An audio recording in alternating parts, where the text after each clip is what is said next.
राजनीति कहती है कि बाणी ऐसी बोलिए खुल के झगड़ा होए, आपस में लड़ मरे सत्ता अपनी होए। जहाँ भी थोड़ी आवाज लोग उठा रहे हैं अपने सम्मान के लिए, उन लोगों को गलत तरीके से फंसा करके उनको जेल में डाल दिया जा रहा है, परेशान किया जा रहा है। अपराध बहुत बढ़ गए हैं। आजकल तो जान की कोई कीमत ही नहीं है, कब किसको मार दे कोई भरोसा ही नहीं है।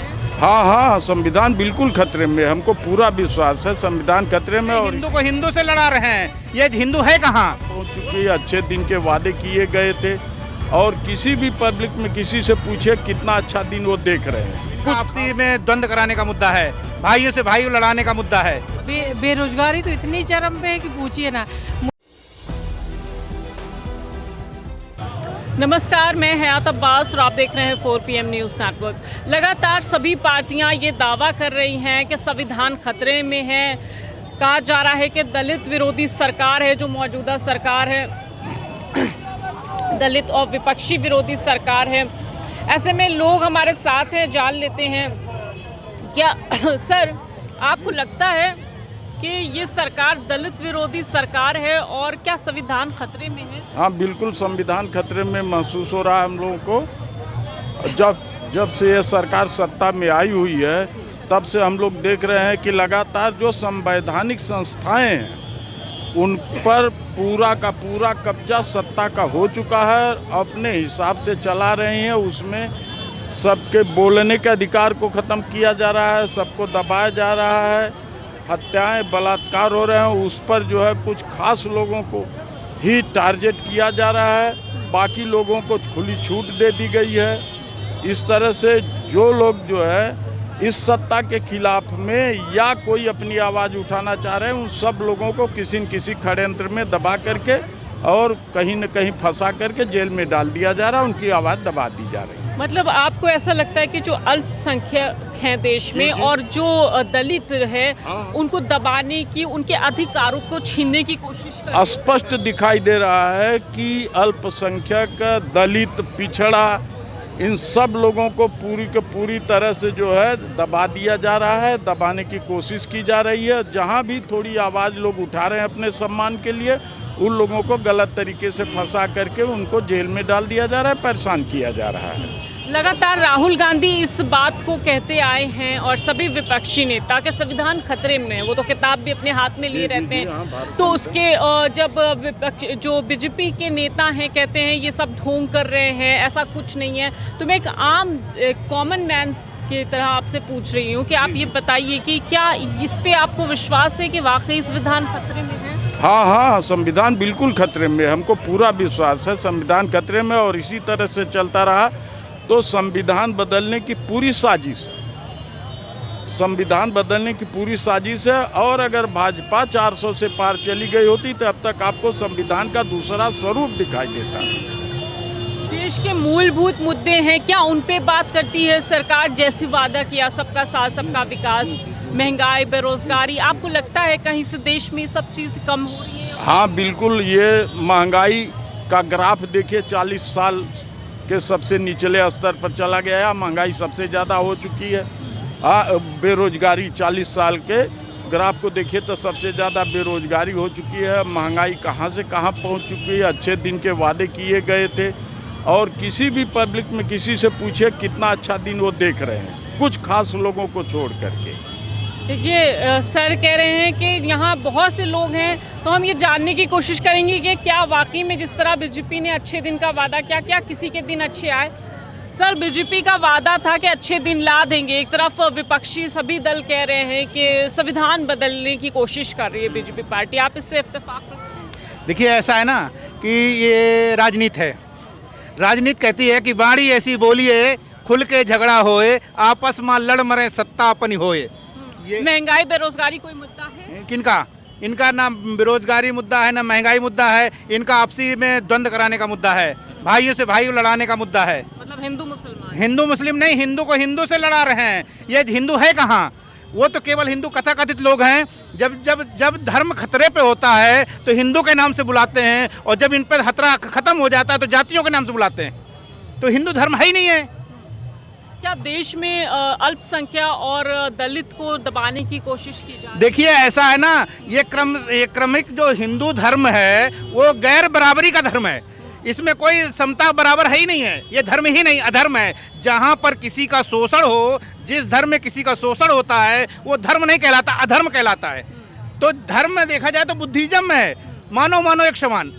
वही धर्म कहता है कि मनुष्य में मनुष्य को भेद करने वाली व्यवस्था को धर्म नहीं कहते हैं, अधर्म कहते हैं। और जो मनुष्य में मनुष्य को भेद करने वाली व्यवस्था है वो हिंदू व्यवस्था है, उसको हम नहीं मानते।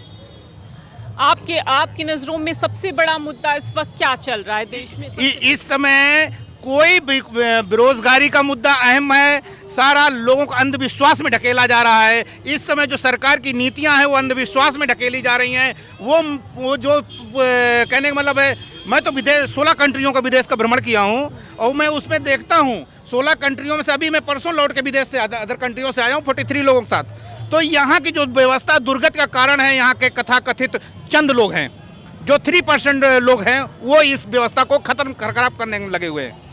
यस, बिल्कुल। देखिए और लोगों से बात करेंगे। सर क्या नाम है आपका? अश्विनी कुमार। अश्विनी जी, ये बताइए कि इस वक्त देश में सबसे बड़ा मुद्दा क्या है? कहा जा रहा है संविधान खतरे में है। आपको लगता है संविधान खतरे में है? नहीं, ऐसा तो नहीं लगता है, लेकिन हाँ कुछ ऐसे कार्य हुए हैं जिससे जो है जो दलित समाज है वो भयभीत है।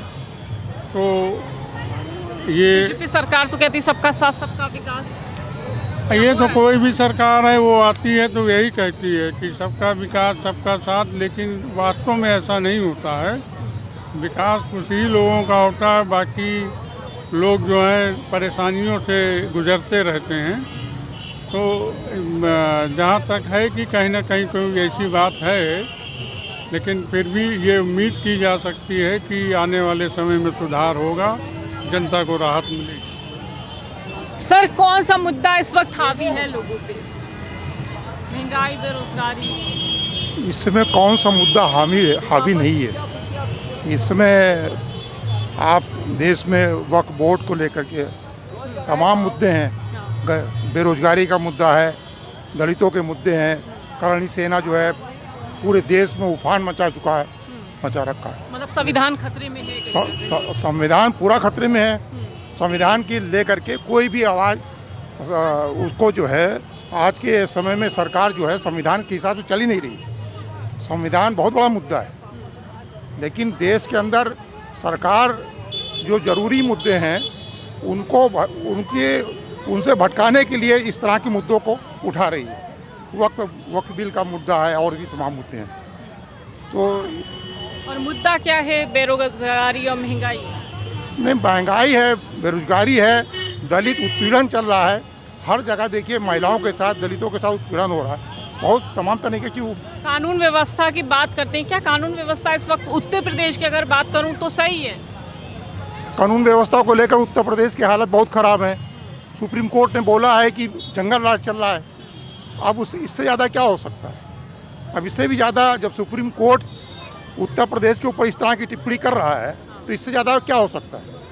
और आप देख भी रही हैं कि अभी मथुरा के मामले में हुआ और भी तमाम मामले में जिस तरीके से एक सांसद को घर घेरा जा रहा है, सरकार कहीं बोल नहीं रही है। सरकार किस तरीके का बर्ताव करना चाहिए ऐसे मामलों में? और मोदी जी कहते हैं कि कांग्रेस ने जो है सेकंड क्लास का सिटीजन बना दिया शेड्यूल कास्ट को। सेकंड क्लास का सिटीजन तो इन्होंने बना दिया है। मनुवादी व्यवस्था ला करके पूरी थोप रहे हैं हमारे ऊपर।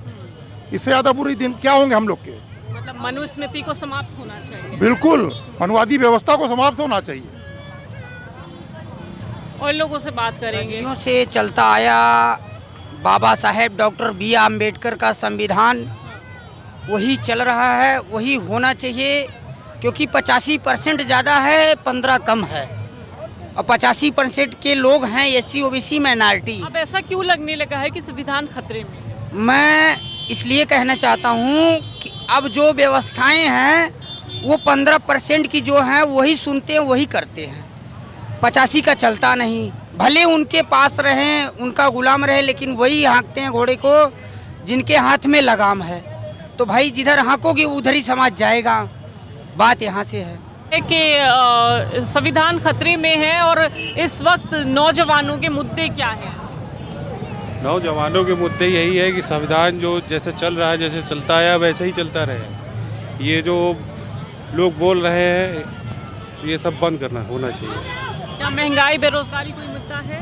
महंगाई तो बहुत बढ़ चुकी, पहले से मोदी जी कहा करते थे कि महंगाई ख़त्म करेंगे, कुछ नहीं हुआ वैसा, सब तो वैसे ही, उससे कई गुना महंगाई बढ़ चुकी है और अपराध है, क्राइम है, ये भी सब बढ़ रहा है धीरे धीरे। ये तो कह रहे अपराध खत्म हो गया है। अपराध खत्म हो गया, कहाँ पे खत्म हो गया है? हर रोज़ नए अपराध के बारे में सुनाई पड़ता है। आप ही लोग, सब लोग बताते हैं, आप लोगों की वजह से जानकारी मिलती है। संविधान खतरे में कहा जा रहा है, बाबा भीमराव अंबेडकर का संविधान खतरे में है। सभी विपक्षी नेता भी कह रहे हैं, कहा जा रहा है कि दलितों, पिछड़ों, अल्पसंख्यकों के साथ अन्याय हो रहा, नाइंसाफी हो रही है। आप इसे हाँ, देखिए कुछ जगहों को देखा जाए तो ऐसा लगता है कि हाँ कुछ तो खतरा है। उसका कारण ये है कि जैसे आप वैकेंसीज़ को ही देख लीजिए, लगातार जो एक प्रतिनिधित्व का अधिकार पिछड़ों को और समाज के वंचित समुदाय को दिया गया है, उसमें लगातार उनके जो रिजर्वेशन है उसको लगातार ख़त्म किया जा रहा है, चाहे उसको डाइल्यूट किया जा रहा है निजीकरण के द्वारा या किसी भी प्रक्रिया के द्वारा। तो इससे लगता तो है कि हाँ संविधान कहीं ना कहीं, जो संविधान की मंशा है संविधान को बनाने वालों की, उसको खतरा तो है। इससे लगता है कि हाँ संविधान कहीं ना कहीं खतरे में है। क्या महंगाई और बेरोजगारी इस वक्त सबसे बड़ा मुद्दा बना हुआ है? जी, महंगाई और बेरोजगारी सबसे बड़ा मुद्दा है। बेरोजगारी खास करके हम लोग पढ़े हुए हैं, बीएड, बीपीएड सब करके बैठे हुए हैं। बेरोजगारी तो इतनी चरम पे है कि पूछिए ना। मुझे बीपीएड किए लगभग 12 साल हो गए, फिर मैंने बीएड किया, फिर मैंने टेट क्वालिफाई किया। मेरा 9 साल का बच्चा है। अब आप सोच लीजिए, इतना पढ़ाई करने के बाद भी आप? हाँ, अभी भी मैं प्रयास करती हूँ, लेकिन अब बिल्कुल मन नहीं होता कि अब मैं फिर से तैयारी करें, फिर से पढ़े। अब मन नहीं होता, सब बंद हो गया है। क्या ये संविधान की बात कर रहे हैं, विपक्षी नेता कह रहे हैं संविधान खतरे में है, आप मानते हैं? बिल्कुल मानते हैं, खतरे में है, बिल्कुल खतरे में है। इसलिए खतरे में है कि कोई चीज़ कहते हैं बहुत अच्छा चल रहा है, कुछ भी अच्छा नहीं चल रहा। अच्छे दिन आ गए। अच्छे दिन कैसे आ गए? बेरोजगारी, महंगाई, शिक्षा, बच्चों का किताब देखिए आप, उस पे देखिए एक किताब 700 की है। आप एक महिला हैं, कहते हैं महिला अपराध खत्म हो गया है, इससे वाक़ई? अभी मैंने आज या कल परसों में ही न्यूज़ में देखा था, वो ट्रेन से सफ़र कर रही थी महिला और उसके साथ कई लोग बलात्कार किए। आए दिन बलात्कार हो रहे हैं। अभी 15 दिन हुआ, ये यहाँ लखनऊ की ही बात है, जो औरत 3 बजे अपने भाई से मैसेज करके, वो क्या है ये सब? अपराध बहुत बढ़ गए हैं। आजकल तो जान की कोई कीमत ही नहीं है, कब किसको मार दे कोई भरोसा ही नहीं है। ये तो कहते हैं ये तो पहले होता था, गुंडा राज खत्म हो गया। नहीं, पहले ऐसा नहीं होता था, पहले बहुत अच्छा था। पहले का ही दिन आ जाए तो बहुत अच्छा हो जाए। ये तो कहते हैं हम अपराधियों के घर पे बुलडोजर चला देते हैं। बुलडोजर कोई नियम नहीं है, अपराधियों के घर पे नहीं चलता। बुलडोजर जो गरीब, पिछड़े, दलित, उनके ऊपर चलता है। कभी बुलडोजर आप किसी नेता के घर पे देखी हैं? कभी नहीं हो सकता। देखिए, ज़मीनी हकीकत से हम आपको रूबरू करवाने की कोशिश कर रहे हैं। हकीकत क्या है, ये साफ तौर पे कि बुलडोज़र चलता भी है तो उन अपराधियों के घर पे नहीं चलता है जो बलात्कार करके खुलेआम घूम रहे हैं। और प्रधानमंत्री के जो है संसदीय क्षेत्र से ही अपराध होता है, वहाँ लड़की के साथ बलात्कार होता है, किस तरह से महिला अपराध बढ़ रहा है। तमाम जो है जनमानस के मुद्दे हैं जिस पे सरकार ध्यान ना करके बल्कि ऐसे वैसे बिल लाती है कि जिससे ध्यान भटकाया जा सके, ऐसे लोगों का कहना है। फ़िलहाल आपको ये हमारी बातचीत कैसी लगी कमेंट बॉक्स में ज़रूर बताइएगा। कैमरा पर्सन सत्यनारायण के साथ मैं हयात अब्बास, OPM न्यूज़ नेटवर्क।